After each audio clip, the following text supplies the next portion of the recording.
자, 여러분 안녕하십니까? 캠브리지 동아시아 시간이 돌아왔습니다. 평소에 이런 복장으로 수업을 안 하는데 그죠? 오늘 학부모 공개의 날이라서 평소에 안 하던 양복을 입고 왔고 평소에 안 하던 단원명과 학습 목표 이런 것도 써놓고 수업을 시작하게 되었습니다. 자, 교재 40쪽을 같이 한번 보도록 하겠습니다. 우리는 지금 어떤 단원을 배우고 있냐면요, 사회변동과 서민문화라고 하는 단원을 배우고 있습니다. 자, 우리는 이 단원에서 우리에게 전달하고자 하는 바가 무엇이다 라는 것에 대해서 지난번에 이야기를 했어요. 매 시간마다 다시 한번 언급한다라고 이야기를 했죠. 그죠? 자, 이 단원에서 우리가 배울 내용은 무엇인가요? 동아시아 각국에서는 17세기에서 19세기까지 어떠한 변화가 있었느냐에 대해서 이야기를 한다라고 했습니다. 그죠? 그것은 어떤 것들이었나요? 첫 번째, 농업 생산력이 향상이 되면서 인구가 증가하게 되었고, 인구가 증가하게 되면서 도시가 발달하고 상공업이 발달하고 나아가서 교통이 발달하는 모습을 볼 수가 있었다라고 이야기를 했습니다. 자, 그래서 이런 어떤 경제적 성장에 힘입어서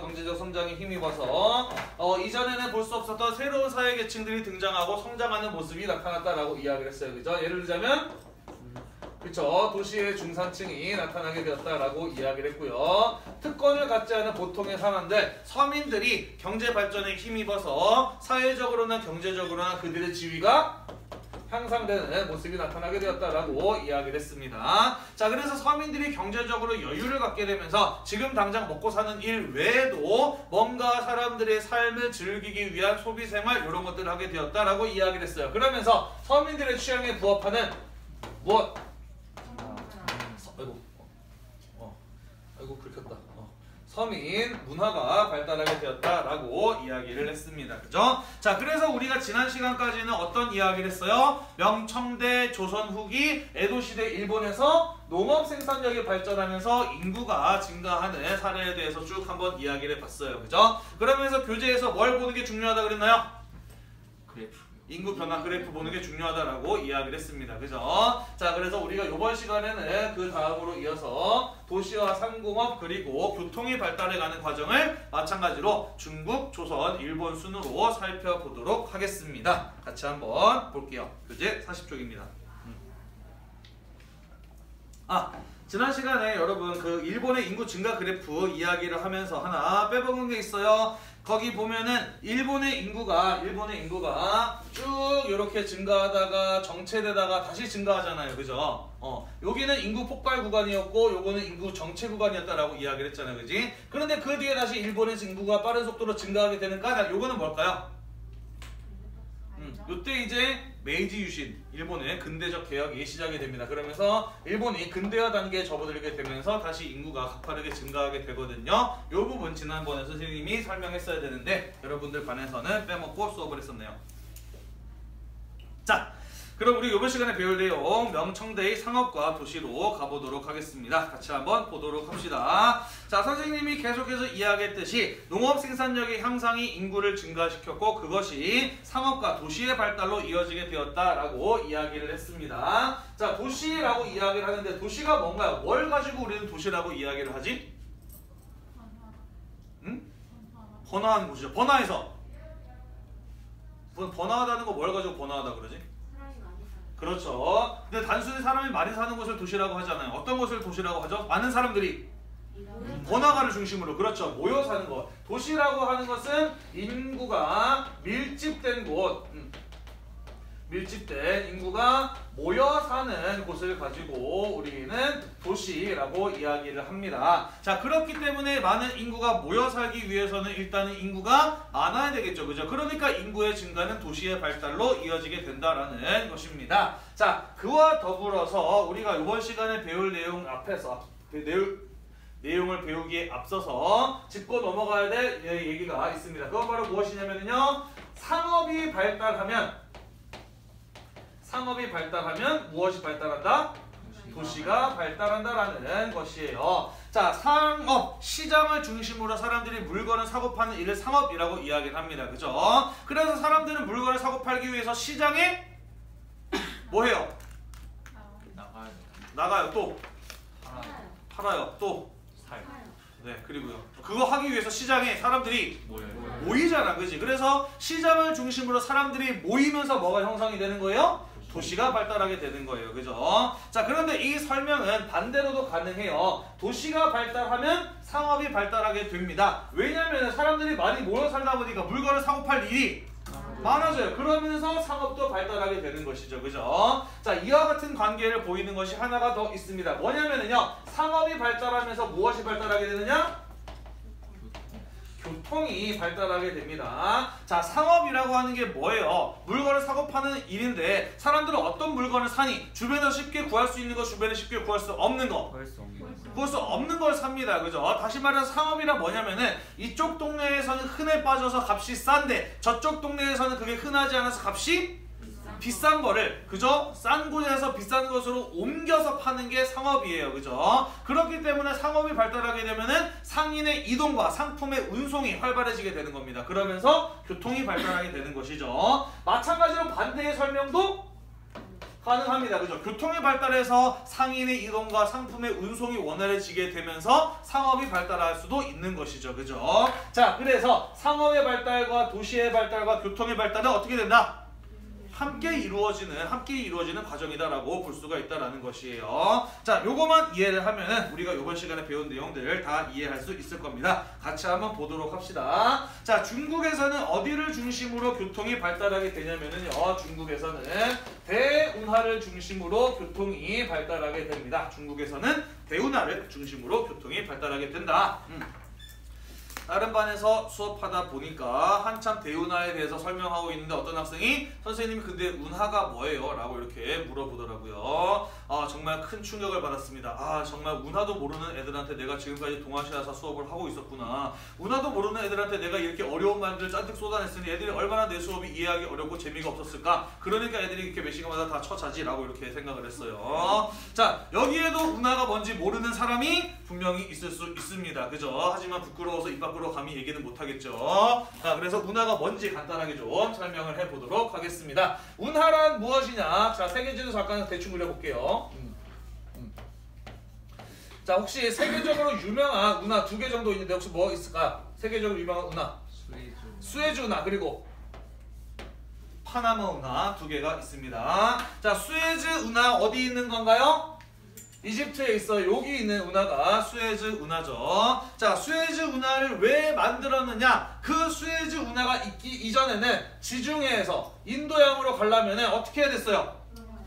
아프리카 대륙을 돌아서 가야 됐어요. 한참 동안 가야 돼요. 시간과 비용이 많이 걸려요. 그죠? 그래서 여기 좁은 육지에다가 땅을 파가지고 바닷물을 흘려보내서 인공적인 물길을 만들어 준 거예요. 그죠? 그게 바로 운하인 겁니다. 수에즈 운하인 것이죠. 그죠? 자, 또 세계적으로 유명한 운하가 어디 있냐면 바로 파나마 운하예요. 원래 대서양에서 태평양으로 가려면은 아메리카 대륙을 돌아가야 됐어요. 그죠? 그래서 북아메리카하고 남아메리카 사이에 있는 좁은 땅에다가 물길을 내가지고 운하를 만들어준 거 아닙니까? 그죠? 그게 파나마 운하죠. 자, 운하라고 하는 것은 그래서 사람이 인공적으로 만든 물길, 백길을 가지고 운하라고 이야기를 합니다. 그리고 중국에서는 수나라 때에 양쯔강과 창장강과 황허강을 잇는 대운하가 만들어졌었다라고 이야기를 했잖아요. 그죠? 그 운하가 여기 말하는 이 대운하가 되겠습니다. 자, 대운하를 중심으로 중국의 교통이 발달했던 거 어떤 내용이었는지 같이 한번 좀 이야기를 해보도록 할게요.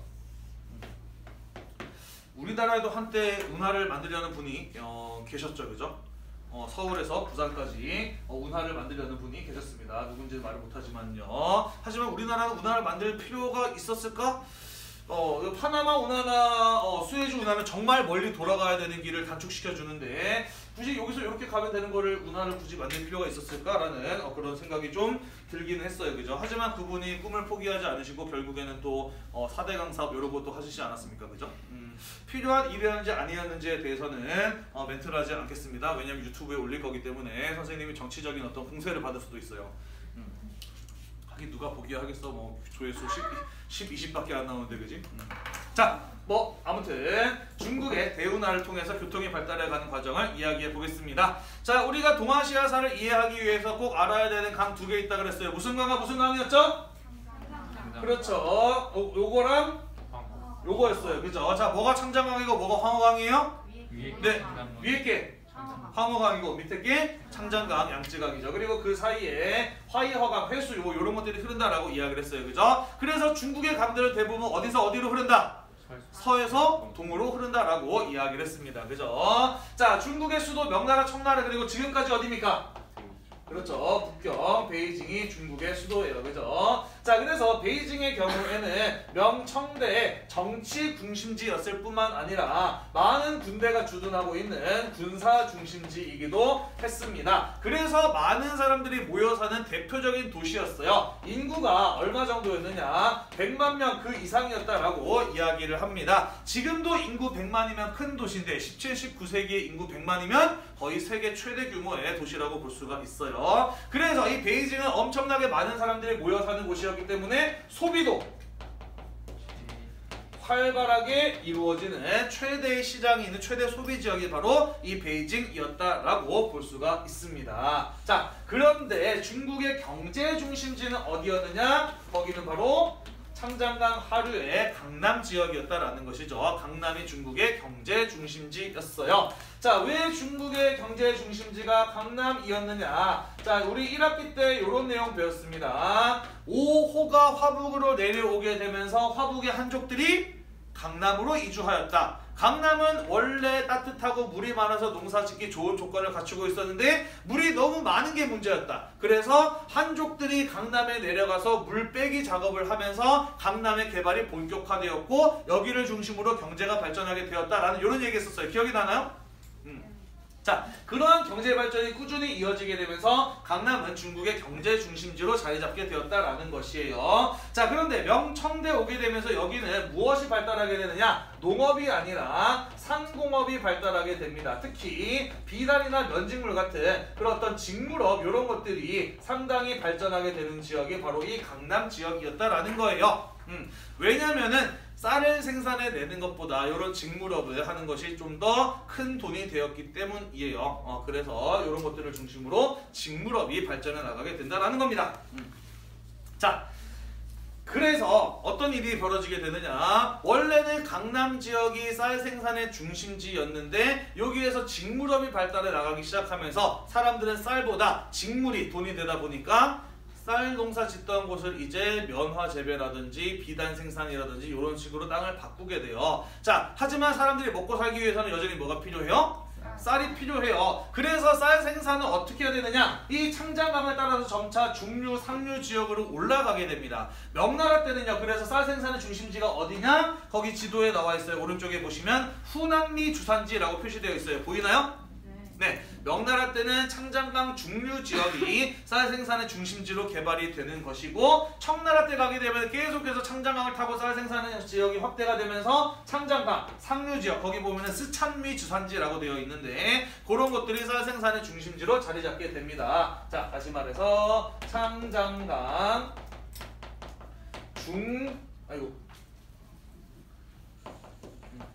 중상류 지역이 쌀 생산의 중심지로 자리 잡게 되었다라는 것이에요. 자, 그래서 현재 중국의 경제 구조는 어떠한 상황이라고 볼 수가 있느냐? 쌀을 먹어야 되는 사람은 어디에 많이 살고 있어요? 베이징에 많이 살고 있어요. 그죠? 그런데 쌀이 생산되는 지역은 어디예요? 창장강 중상류 지역이에요. 그죠? 자, 그러다 보니까 쌀을 무엇 해야 되는 문제가 발생합니까? 수출, 정확히는 운송해야 되는 문제가 발생했다라는 것이죠. 자, 그런데 쌀을 옮기기 쉬울까요? 어려울까요? 어려워요. 쌀 들어봤나요? 네, 무지무지 무거워요. 그죠? 선생님이 군대에 있을 때 같이 이제 친하게 지냈던 군대 동기 중에 쌀집 아들이 있었거든. 그 친구와 같이 이제 휴가 나와가지고 같이 술 먹으러 간 적이 있었어요. 군인들의 돈이 어디서 술 먹다 보니까 돈이 떨어진 거야. 그 친구 집 근처에 술을 먹었는데. 그래서 그 친구가 뭐라고 이야기를 하느냐? 잠깐 기다려봐라고 하더니 아버지 쌀가게에 달려가가지고 가게에 있는 8kg짜리 쌀 포대를 하나 들쳐업고 나오는 거야. 이거 뭐야? 라고 했더니 식당으로 가자라고 하는 거예요. 식당에 가더니 식당 아줌마한테 쌀포대를 털썩 내려놓으면서 아줌마 이거 드릴게요. 술 얼마씩 하실 수 있어요? 라고 이렇게 하더라고. 그래서 그 술집 아줌마하고 협상을 하더니 쌀 8kg을 이제 가게에 넘기고 아주 푸짐하게 안주하고 술을 먹었던 기억이 나요. 그리고 나중에 들었는데 아버지가 극대노하시면서 그 다음에 가게에 있는 쌀 포장을 20kg짜리로 바꾸셨다라고 하더라고요. 그 다음부터는 무거워서 혼자 못 들고 가겠다고 그렇게 얘기를 하던데, 아무튼 쌀은 사람의 힘으로 옮기기가 힘들어요. 자, 자동차도 없고 기차도 없고 비행기가 없던 당시에 쌀과 같은 물건을 대량으로 옮길 수 있는 가장 효과적인 운송의 수단은 무엇이었을까? 바로 배였던 거예요. 그죠? 자, 그래서 배로 운반을 하는데 일단은 창장강에서 강남까지 배로 옮기는 건 어렵지 않아. 창장강으로 연결이 되어 있으니까요. 그죠? 문제는 베이징으로 가려면 쌀을 남쪽에서 북쪽으로 옮겨야 되는데 중국의 강들은 어디서 어디로 흐르고 있어요? 서에서 동으로 흐르고 있어요. 그죠? 그래서 만든 인공적인 물길이 뭡니까? 그래서 만든 인공적인 물길이 그게 바로 대운하인 거예요. 그죠? 그래서 수나라 때부터 이제 대운하를 만들고 활용하기 시작하는 거 아닙니까? 그죠? 자, 그래서 당시 이 대운하를 통해서 강남에서 베이징으로 매년 400만 가마니 이상의 쌀이 운반되었다, 운송되었다라고 이야기를 합니다. 엄청나게 많은 양의 쌀이 운송되었다라고 볼 수가 있는 것이죠. 그죠? 자, 이렇게 대운하를 이용한 운송이 활발하게 이루어지게 되다 보니까 어떤 일이 벌어지느냐? 운송업에 종사하는 사람들의 숫자가 늘어나게 되겠죠. 그죠? 특히 이 대운하는 베이징 사람들의 밥줄이에요. 그죠? 이게 끊기면 안 되기 때문에 가뭄이나 홍수 이런 것들이 일어나면서 물의 양이 지나치게 많아지거나 적어지거나 할 때 그런 것들이 계속 유지되기 위해서 계속해서 보수하고 고치고 하는 이런 사람들도 필요해지게 돼요. 그죠? 그러면서 대운하를 중심으로 해서 중국의 수상교통망이 발달하게 되는 겁니다. 자, 요렇게 했던 것도 있고요. 강남에서 베이징으로 쌀을 운반할 수 있는 또 다른 방법이 있어요. 배를 이용해서 어떻게 하면 될까? 돌아서. 그렇죠. 바다로 가면 돼요. 그죠? 바다로 가는 방법도 있습니다. 이런 걸 뭐라고 부르냐면은 바닷가를 따라서 가는 뱃길이라고 해서 연안항로라고도 이야기를 하거든요. 자, 그래서 지금 중국의 교통은 어디를 중심으로 발달했다? 창장강과 대운하, 연안항로를 중심으로 발달했다라는 것입니다. 자, 그래서 중국의 수상교통망이 발달하게 되면서 이후에 이 발달된 수상교통망을 따라 쌀뿐만 아니라 면직물, 견직물, 생사, 비단, 목재, 콩 이런 것들이 전국적으로 이러한 상품들이 전국적으로 유통될 수 있었다라는 것이고요. 신항로 개척 이후에 많은 유럽 상인들이 중국에서 차나 도자기 이런 것들 사갔잖아요. 그죠? 이런 어떤 수출품의 생산도 증가하게 되면서 밑주십시다. 18세기경에 청나라는 전례 없는 경제적 번영을 누리게 되었다라는 거예요. 전례 없는이 뭘 말하는 겁니까? 전례 없는 무슨 뜻이죠? 그렇죠. 이 전에는 사례를 찾아볼 수 없었을 만큼 엄청난 경제적 번영을 누리게 되었다라는 거예요. 농업 생산도 확대되었죠. 상업도 발달했죠. 수출도 발달하니까 당연히 경제적으로 큰 번영을 누리게 되는 겁니다. 그래서 역사학자들은 청나라, 18세기의 청나라를 뭐라고 이야기를 하느냐? 산업화 이전에, 근대화가 일어나기 이전에 전통적인 통치 체제로서 발전할 수 있는 정점을 찍은 나라가 바로 18세기의 청나라였다라고 이야기를 해요. 전통시대의 정점이라는 평가를 받기도 합니다. 자, 이렇게 상업과 교통이 발달하게 되면서 자연스럽게 상업이 발달하게 되는 거죠. 그죠? 자, 그러면서 전국적으로 활동하는 대기업, 큰 상인들도 등장을 하게 됩니다. 예를 들자면 산시 상인이라든지 휘저우 상인 같은 사람들이 나타나게 돼요. 자, 산시 상인들의 경우에는 베이징 쪽, 삼서성인데요. 베이징 북쪽 이쪽을 중심으로 활동했던 상인들이고요. 휘저우 상인들은 강남 지역, 양저우 지역을 중심으로 활동했던 사람들이 되겠습니다. 그래서 북에는 산시 상인, 남에는 휘저우 상인이라는 말이 있을 정도로 큰 규모로의 자본을 굴렸던 대표적인 상인들이에요. 이렇게 보면 돼요. 오산에 롯데마트 있나요? 이마트도 있나요? 있죠. 서울 가면 있나요? 부산에 가도 있나요? 있어요. 전국 어디에도 다 있잖아요. 그죠? 그런 것처럼 전국 곳곳에 유통망을 뻗쳐서 엄청나게 큰 어떤 장사를 했던 사람들, 이런 대상인들이 등장을 하기도 했었다라는 것입니다. 또한 믿으십시다. 대운하, 창장강, 연안항로 이런 것들은 선생님이 방금 이야기했듯이 중국의 경제를 흐르게 만드는 핏줄, 대동맥이었습니다. 그죠? 자, 선생님이 수업 시작할 때 뭐라고 이야기를 했어요? 교통이 발달하면 상업이 발달하고 상업이 발달하면 도시가 발달한다고 했어요. 그죠? 그러니까 도시가 어디 주변에 발달하게 되는 거야? 창장강, 대우나 연안항로 근처에 도시가 발달하게 되는 거예요. 그죠? 그 주변에 도시가 발달하게 됩니다. 자, 그 주변에 발달했던 대표적인 도시 세 가지 교과서에서 소개하고 있는데요. 첫 번째 밑줄칩시다. 수저우라고 하는 곳이 있고요. 계속 밑줄칠게요. 여기는 직물업 중심지였어요. 비단 생산과 판매로 큰 부를 누렸던 곳이 바로 이 수저우라고 하는 곳이 되겠습니다. 최대의 소비 유통업과 수공업의 소비 도시였다라고 평가를 하기도 해요. 자, 그 다음 빈칸에 들어갈 도시의 이름은 무엇이냐면요, 양저우입니다. 자, 수저우, 양저우 뭐 이런 것들 위치 아까 선생님이 말했듯이 교재 오른쪽에 나와 있는 사진에 그림에 넣어져 있어요. 위치도 한 번씩 확인해 보시기를 바래요. 자, 양저우의 특징은 무엇이냐? 밑줄칩시다. 소금 판매예요. 양저우의 특징은 소금 판매입니다. 자, 소금 판매 앞에 거기 선생님이 뭐라고 써놨나요? 전매 상품이라고 되어 있어. 그지? 전매라고 하는 게 뭘까요? 전매. 전매란 뭐냐면요, 특정 상품의 독점 생산과 판매를 가지고 전매라고 이야기를 합니다. 특정한 상품을 독점적으로 생산하고 판매하는 것을 가지고 전매라고 한다. 그래서 소금을 전매하는 제도를 소금 전매제라고 이야기를 하는데요. 자, 요게 뭐냐? 왜 이런 말이 나오느냐? 이런 겁니다. 소금은 사람들에게 꼭 있어야 하나요? 아니요. 없어도 돼요? 소금 안 들어간 음식을 먹나요, 여러분? 아니에요. 그죠? 소금은 사람들에게 모두가 다 필요한 생필품입니다. 그죠? 꼭 필요한 사람이 되라라는 의미에서 성경에서 뭐라 그래요?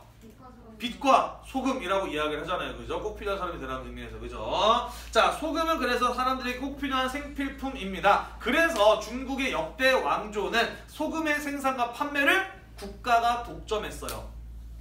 그리고 사람들로 하여금 소금을 국가로부터, 정부로부터 사도록 했는데 당연히 정상적인 판매 가격보다 어떻게 팔았을까? 비싸게 팔아요. 그죠? 그래서 국가에 무엇을 말하는 거예요? 자금, 재정을, 국가 재정을 마련하는 거죠. 그걸 가지고 이제 소금 전매제라고 이야기를 하거든요. 중국은 2017년까지 국가가 소금 판매를 독점했어요. 자, 아무튼 그래서 이 청나라 때 소금의 생산과 판매를 독점해서 맡겼던 지역이 어디였던 거예요? 그게 바로 양저우였던 거예요. 그죠? 그래서 이걸로 아주 큰 돈을 벌었던 지역이 바로 양저우가 되겠습니다. 지금도 가면은 그때 당시에 이 염상들, 소금을 팔았던 상인들이 지어놨던 거대한 저택들 이런 것들을 볼 수 있다라고 해요.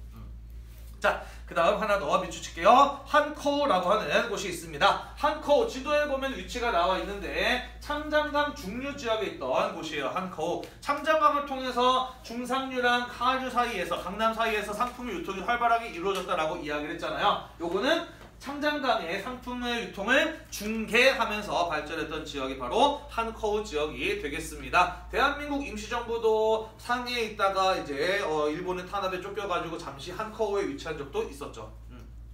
한국사 시간에 아마 배우지 않았을까 싶네요.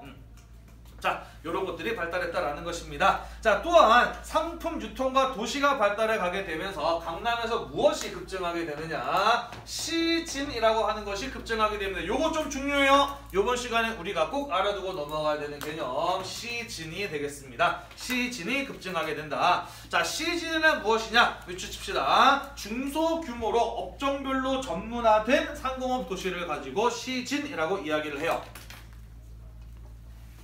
중소규모로 업종별로 전문화된 상공업 도시를 가지고 시진이라고 이야기를 한다. 이게 뭔 소리냐? 이런 겁니다. 자, 봅시다. 상품의 유통과 교통과 상업이 발달하기 이전에는요, 각각의 도시에서 필요한 모든 상품들을 스스로 생산해내야 됐어. 그렇죠. 딴 데 구할 데가 없으니까 자기 스스로 만들어야 되잖아. 그지? 그래서 우리 도시에서 도자기와 비단이 필요하다라고 한다면은 한 도시에서 전부 다 만들어야만 했다라는 것이죠. 자, 근데 교통과 상업이 발달하게 되면서 그렇게 할 필요가 없어졌어요. 왜? 우리 동네에서는 우리 동네가 제일 잘 만들 수 있는 것만 집중적으로 만들면 돼. 나머지는 그죠? 그것도 잘 만드는 동네에서 만들어서 사오면 되잖아요. 그죠? 그래서 원래는 비단과 도자기를 전부 다 생산했던 것들이 자기가 잘 만들 수 있는 상품에 집중하게 되었다는 겁니다. 그러면서 비단을 전문적으로 생산하는 시진, 도자기를 전문적으로 생산하는 시진, 이런 것들이 만들어지게 되었다는 것이에요. 이해가 되시나요? 자, 그런데 아까도 이야기했듯이 다른 데서 물건을 사오려면 뭐가 편리해야 돼? 교통이 편리해야 돼요. 그죠? 그래서 시진은 다른 시진과 무엇으로 연결되어 있었다? 밑줄칩시다. 뭘로? 수로로, 물길로 연결되어 있었다라는 거예요. 시진들끼리 물길로 서로 연결되어 있었다라는 것입니다. 자, 계속 밑줄 칠게요. 그리고 이것이 강남 전체를 도시화하였다라고 되어 있어요. 강남 전체를 도시화하였다. 요게 대체 뭔 소리냐? 자, 부연 설명을 하도록 하겠습니다. 자, 여러분들 혹시 요런 개념 들어봤나요? 메트로폴리스? 뭐지?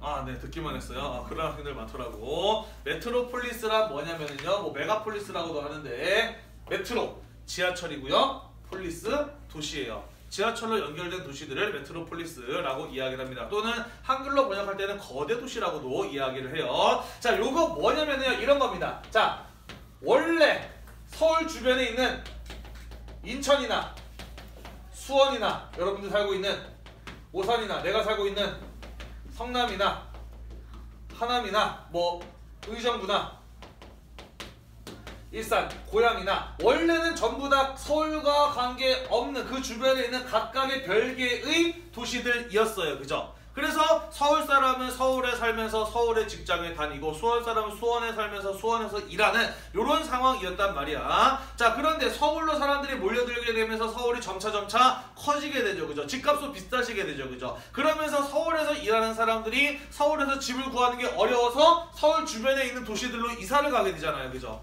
자, 그러면서 이런 사람들의 서울의 출퇴근을 보장해주기 위해서 뭘로 연결해요? 지하철, 고속도로, 버스 노선 이런 것들을 전부 다 연결을 하게 됩니다. 그죠? 자, 그러면서 이 수많은 도시들이 마치 하나의 도시처럼 하나의 생활권으로 묶여버리게 되죠. 그죠? 이런 걸 가지고 뭐라고 한다? 메트로폴리스라고 이야기를 해요. 그래서 사실 수도권은 도시와 도시의 경계가 불분명하잖아요. 그죠? 선생님 사는 곳 근처에 위례라는 곳이 있어요. 위례. 참 재밌는 곳인데요. 위례라고 하는 그 동네는요, 행정구역이 무려 3개예요.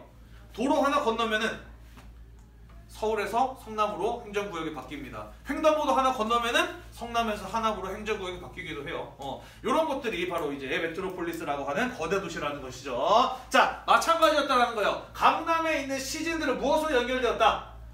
수로들로 연결되었다. 그러면서 이 여러 시즌들이 마치 하나의 거대한 도시처럼 변했다라는 거예요. 그게 바로 강남 전체를 도시화하였다라는 것의 의미인 겁니다. 이게 중요한 이유가 뭐냐? 선생님이 지리 선생님이 안에서 잘은 모르지만은 이 메트로폴리스 같은 경우에는요, 도시화가 정말 극대로 최대한으로 발달했을 때 나타나는 현상이에요.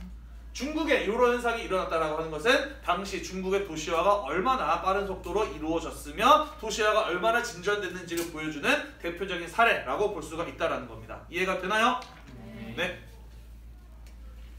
자, 그래서 우리 중국의 상업과 도시가 발달해가는 과정을 쭉 한번 살펴보았습니다. 3교시에는 학부모님들이 안 오실 모양이네. 양복을 벗겠습니다. 평소에 안 입던 거 입으니까 되게 불편하네. 그 다음 조선 후기로 넘어가 보도록 할게요. 3학년들은 이제 곧 학교를 안 나오게 되겠죠. 그죠? 그러면 이제 여러분들이 고3이라고 슬슬 생각을 하게 되겠지. 그지? 수능 끝나면 이제 본격적인 고3 생활로 접어드는 게 아닌가요? 아, 좋은 생활 다 갔어요. 여러분들이 이제 지금 고3입니다. 그죠? 선생님은 뭐 개인적으로 학교에 큰 불만은 없는데 사실 조금 불만 있는 부분은 뭐냐면요, 졸업식을 1월 달에 안 했으면 좋겠어. 12월 중에 했으면 좋겠어. 왜 그러냐면은 1월 달이 되잖아요. 선생님이 지금 최근 몇 년 동안 그래도 고3 수업을 해왔는데 고3 담임도 한 적이 있는데 1월이 되면 고3들 정말 꼴배기가 싫어져. 왜냐면은 1월이 딱 넘어가는 순간 얘네는 고등학생이지만 성인이에요. 그죠? 그래서 법적으로 많은 제한들이 풀려요. 게다가 입시도 다 결정이 됐어. 그러다 보니까 어떤 일이 벌어지느냐? 학교에 운전하고 와요. 차 타고 운전하고 옵니다. 그런 애도 있고요. 그 정도는 양반이고요. 그래서 많은 학생들이 어떻게 나타나느냐? 전날 12시까지 술을 먹다가 잔뜩 취한 상태로 학교에 옵니다.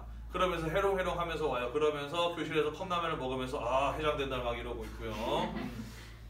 그러면서 막 선생님 어제 얘 술 먹다가 막 헤어진 여자친구한테 전화했대요 막 이러고 막 얘기하고 막 자기들끼리 막 놀리고 막 그러더라고요. 차마 그거를 또 어떻게 보나 하는 그런 걱정이 좀 있거든요.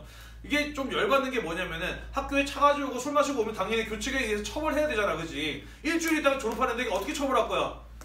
너 성찰교실 가 내지는 뭐 이제 학교 오지 마. 네 하겠지 뭐 그지? 그러고 학교 오거나 자기 마음대로 하겠지 그지? 그렇다고 일주일 남은 학교에 자를 거야? 그것도 어렵잖아요 그죠?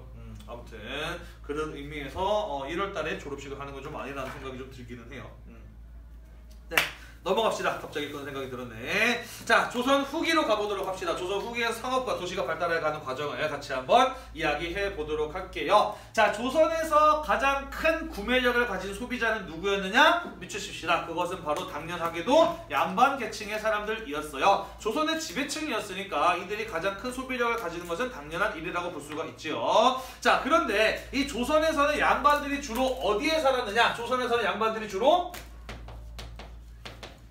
농촌에 거주하였다라는 것이에요. 조선에서는 양반들이 주로 농촌에 거주하였다. 자, 왜 조선에서는 양반들이 주로 농촌에 거주를 하였느냐? 이런 겁니다. 자, 양반들의 경제적 기반은 땅이에요. 그 사람들이 가지고 있는 토지에서 나오는 수입으로 먹고 사는 사람들이다라는 것이죠. 다만 양반들이 자기가 소유하고 있는 땅을 직접 농사를 짓는 것은 아니에요. 그 땅을 농민들한테 빌려주고 땅을 빌린 농민들이 농사를 지어서 얻은 수확물의 일정 비율을 이 땅 주인 양반에게 주고서 먹고 사는 사람들이 바로 이 양반들이죠. 우리는 그런 걸 가지고 소작, 땅을 빌린 값을 소작료라고 이야기를 하는데요. 왜 양반들이 주로 농촌에 거주하였느냐? 봅시다. 선생님이 방금 이야기했던 것처럼 양반은 농민들한테 땅을 빌려주고 그 사람들이 만들어낸 수확물의 일정 비율을 얻는다라고 이야기를 했어요. 그죠? 그러니까 쌀을 100가마니 생산해내면 양반들은 그 중에 50가마니 가져가는 거고, 쌀을 200가마니 만들어내면 양반들은 100가마니 가져가는 거예요. 그죠? 그렇기 때문에 농민들한테 농사를 열심히 지으라고 계속해서 닥달하고 감시하고 잔소리할 필요가 있겠죠. 그죠? 사실 그것보다 양반들이 농촌에 거주했던 더 근본적인 이유는 뭐냐면은요, 농민들이 뭐 할 가능성이 있을까? 도망쳐? 도망은 안 치지. 자기 걔네들도 먹고 살아야 되니까. 일을 제대로 안 해요? 뭐 그럴 수도 있죠. 하지만 그거보다 더 중요한 거, 아까 얼마큼 가져간다 그랬어? 일정 비율을 가져간다 그랬잖아. 그지? 올해 농사가 잘 돼가지고 쌀이 200가마니가 생산이 됐는데 양반한테 올해는 농사가 망해서 100가마니밖에 안 돼요 라고 뻥칠 수도 있잖아. 그지? 자, 그걸 농민들이 이제 빼돌리지는 않으시 계속 감시해야 되잖아요. 그죠? 그렇기 때문에 양반들은 주로 농촌에 거주했다라는 겁니다. 자, 도시와 상업이 발달하려면 사람들이 어떻게 돼야 돼요? 많이 모여 살아야 돼요. 그죠? 모여 살아서 같이 돈을 써야 상업과 도시와 교통이 발달한단 말이야. 그지? 그런데 조선에서는 돈을 많이 쓰는 양반들이 어디에 살았다? 농촌에 뿔뿔이 흩어져 살았단 말이에요. 그죠? 그러다 보니까 미치십시다. 조선의 경우에는 중국이나 일본에 비해서는 꽤나 오랫동안 자급자족적인 체제가 유지되어 상품화폐 경제가 중국이나 일본에 비해서는 발달하는 정도가 미흡했다라는 것입니다. 자, 하지만 조선 후기로 가게 되면서 우리가 지난 시간에 배웠다시피 모내기법의 전국적인 확산, 시비법의 발전 등에 힘입어서 조선에서도 농업 생산력이 향상이 되고, 그러면서 인구가 점차 늘어나게 되면서 조선에서도 상업이 발달해 나가는 모습을 볼 수가 있었다라는 것이에요. 그러면서 16세기 이후로 가게 되면은 장시가 지방 곳곳에서 등장하게 된다라는 것이에요. 장시, 지난 시간에 이야기했었죠. 그죠? 지방에 형성된 시장을 장시라고 한다. 대체로 며칠에 한 번? 5일에 한 번 열리는 5일장의 형태를 띈다. 그래서 우리 오산에서는 3일, 8일에 시장이 선다라는 이런 이야기 했잖아요. 그죠? 여기에서 화폐를 사용하고 물물 교환 같은 것들이 이루어지기도 하였다라는 것입니다. 이러한 상업의 발전이 16세기에서 17세기로 꾸준히 이어지게 되면서 17세기경에 가게 되면은 꽤나 규모가 큰 어떤 시장들이 등장하게 되느냐? 비추십시다. 포구시장이라든지 도시시장 이런 것들이 등장하게 돼요. 도시시장은 도시에 형성된 시장이니까 그렇다 하고 넘어갈 수가 있겠는데, 포구시장은 뭘까? 항구? 비슷해요. 또 자, 포구란 무엇이냐면은요, 강가나 바닷가에 배가 드나드는 곳을 가지고 포구라고 이야기를 합니다. 강가나 바닷가에 배가 드나드는 곳을 가지고 포구라고 이야기를 해요. 자, 그래서 과거에 포구가 있던 지역은 아직까지도 지명에 포자가 들어가는 곳들이 있죠. 뭐 포항도 그렇고요. 또 소래포구, 또 포천. 포천은 좀 아니, 포구는 없어요. 맞나? 자, 포천 잘 모르겠다. 대부분 뒤쪽에 붙는데. 서귀포, 영등포, 마포, 김포, 삼천포 이런 것들 있잖아요. 그죠? 전부 다 배가 드나드는 포구가 있던 곳들이라고 볼 수가 있습니다. 자, 왜 이런 것들의 시장이 형성이 될까? 교통이 편리하니까, 그죠? 교통이 편리하기 때문에 이런 것들에서 시장이 형성이 돼요. 그러면서 그 자리에서 바로 상인들 사이에서 배에서 물건 내리면서 배 통째로 그냥 거래가 이루어지는 뭐 이런 어떤 큰 규모의 거래가 이루어지는 시장 이런 것들이 형성되기도 했다. 그만큼 상업이 점차 발달해 가고 있었다라는 것이에요. 자, 조선 후기에 조선의 상업 발달에 정말 중요한 영향을 미친 세금 제도의 개혁이 있습니다. 그건 바로 무엇이냐면 맞아요. 대동법이에요. 자, 우리 임진왜란 끝나고 난 다음에 대동법이라고 하는 세금 제도의 개혁에 대해서 간단하게 이야기해 본 적이 있습니다. 기억이 나나요?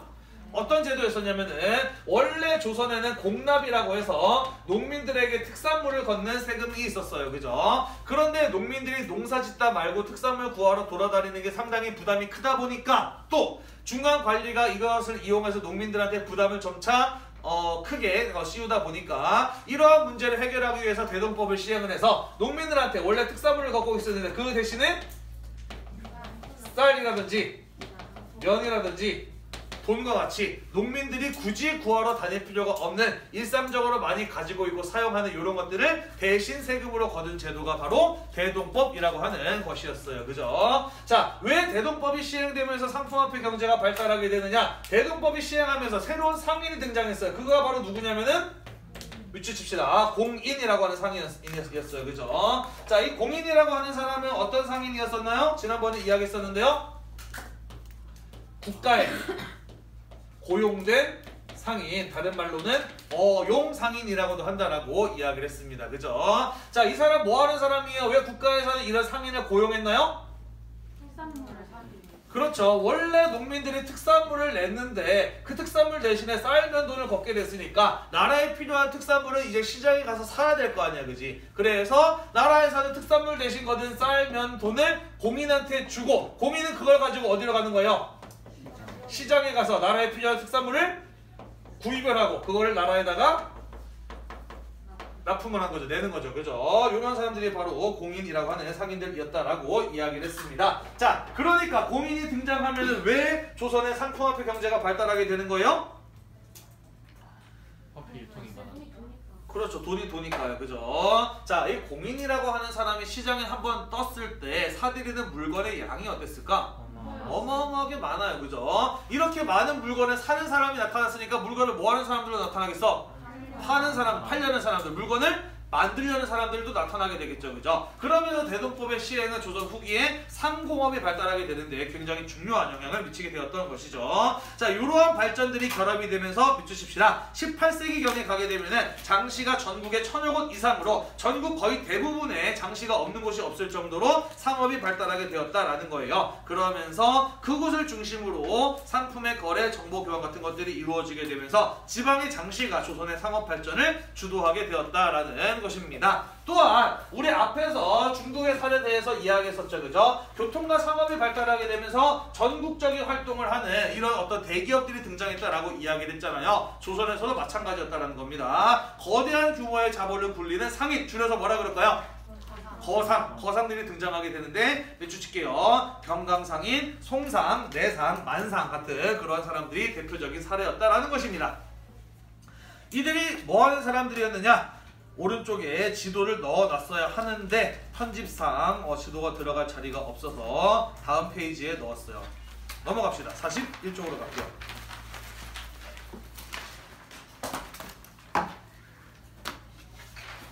자, 41쪽에 보시면 오른쪽에 지도 있습니다. 보이나요?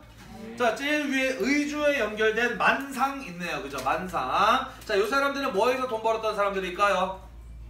위치를 보니까 어디랑 가까워?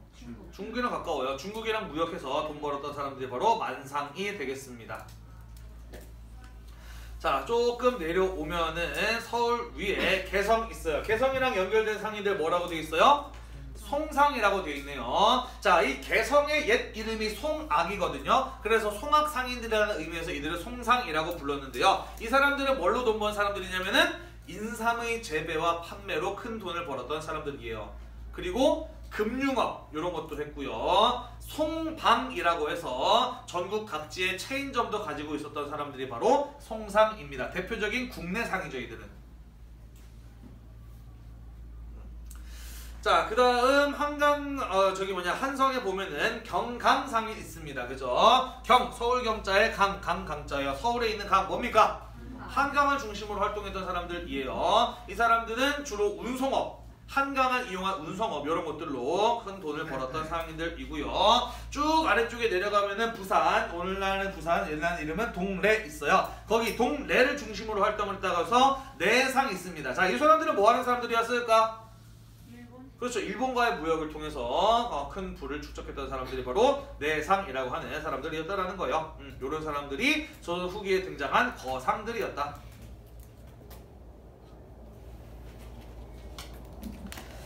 자, 그래서 조선에서도 상업이 발달하는 과정이 쭉 이어졌다라는 사실을 함께 이야기를 해보았습니다. 그죠? 자, 수업 시작할 때 선생님이 뭐라고 이야기를 했어요? 상업이 발달하면 도시가 발달한다라고 이야기를 했어요. 그죠? 자, 그래서 아이고 이거 비행기 소리가 녹음되겠네. 자, 그래서 조선 후기에 인구가 증가하고 대동법의 시행으로 상품화폐 경제가 확산이 되면서 도시화가 촉진되었다라는 것입니다. 조선에서 발달한 대표적인 도시는 어디를 꼽아볼 수 있을까요? 역시나 외주십시다. 수도 서울, 한양이 되겠죠. 또는 뭐 한성. 자, 한양은 조선의 수도이자 경제, 상업의 중심지 아니고 중심지입니다. 중심지였고요. 외부에서 많은 인구가 유입되면서 18세기경에는 전체 인구가 대략 20만에서 30만 가까이 되었던 것으로 추정하고 있습니다. 교통이 편리했던 수상교통의 중심지, 포구가 있는 마포 이런 것들 교통이 편리하다 보니까 이런 한강변에 사람들이 집중적으로 거주했다라는 것이죠. 그래서 한강변의 집값이 어때요? 비싸요. 그죠? 우리나라에서 제일 비싼 아파트 혹시 아나요? 네, 압구정 현대아파트라고 한 채 50억에서 60억 사이에 거래되는 뭐 그런 데가 있어요. 한강 바로 옆에 있습니다. 그게 제일 비싸요. 응? 내가 알기로 그런데 펜트하우스가 제일 비쌉니다. 아, 130억. 그런 데가 있나? 내가 알기로는 압구정 현대아파트가 제일 비싼 걸로 아는데 뭐 중요치 않아요.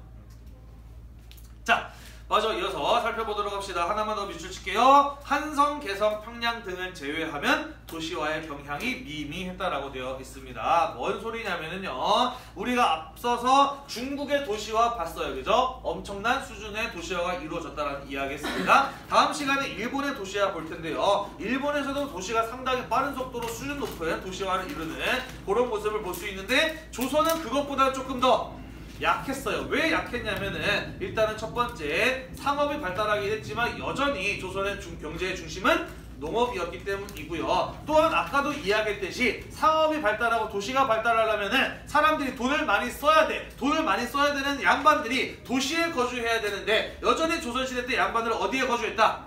농촌에 거주하고 있었다라는 거예요. 그죠? 자, 그러다 보니까 한양, 개성, 평양처럼 원래부터 컸던 도시들을 제외하면은 새로운 곳에서 새로운 대도시가 형성이 된다던가 하는 이런 어떤 도시화의 경향을 보이지는 않았다라는 이야기가 되겠습니다. 이해가 되시나요?